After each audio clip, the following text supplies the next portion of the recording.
ٹھیک ایک شاہ صاحب جی ایک اور قرض تھا.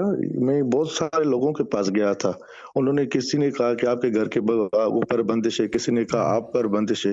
اگر ایسی کوئی بات ہے تو پلیز بتا دیں. ٹھیک ہے. صومالیہ میں جو ہے نا 95% لوگ ایسے ہیں جن کی آمدنی کم ہے اور اخراجات زیادہ ہیں. 95% ریٹ ہوتا ہے, یعنی کہ ایلیویٹڈ ریٹ ہوتا ہے ہر کنٹری کا, جس کے اندر جو ہے بیسیکلی وہ یہ ہوتا ہے کہ I don't know what it's called, but income جو ہے کم ہوتی ہے, خرچے زیادہ ہوتے ہیں مہنگائی کی وجہ سے.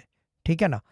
تو مسئلہ یہ ہے کہ ان کے اوپر بھی وہ اگر کسی کے پورا ملک ہی سب کے پاس ہوا ہے, جتنے لوگ جن کی آمدنی کم ہے اور اخراجات زیادہ ہیں, تو اس کا مطلب بندش اور کسی نے کچھ کرایا ہوا ہے. ٹھیک ہے نا. اچھا جو کرانے والے لوگ جی ہیں وہ 5% رہ گئے ہیں. پھر سوچنے والی بات ہے نا, سچویشن والی سرکار ہے نا.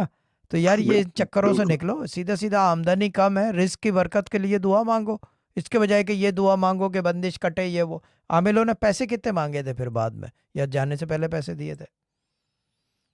نہیں وہ تو کہتے ہیں کہ دے کر جاؤ جتنے ہیں, جتنے دے سکتے ہو جتنے دے دیتے سکتے جاؤ. ہو. وہی تو یہ چیز ہے. پہلے ہی ایک آدمی ننگا بھوکا کپڑے اترا ہوا, یعنی کہ ابا ہمارے کہتے تھے کہ مردے کی کھل اتار لو.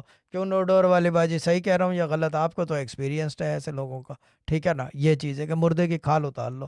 یہ چندہ یہ سب دھوکہ ہے, فراڈ ہے, کچھ بھی نہیں. آمدنی کم ہے اور یہ پڑھ لو آپ 72 دن, آپ کو نظر آ جائے گا کہ پیسے میں برکت ہو جائے گی.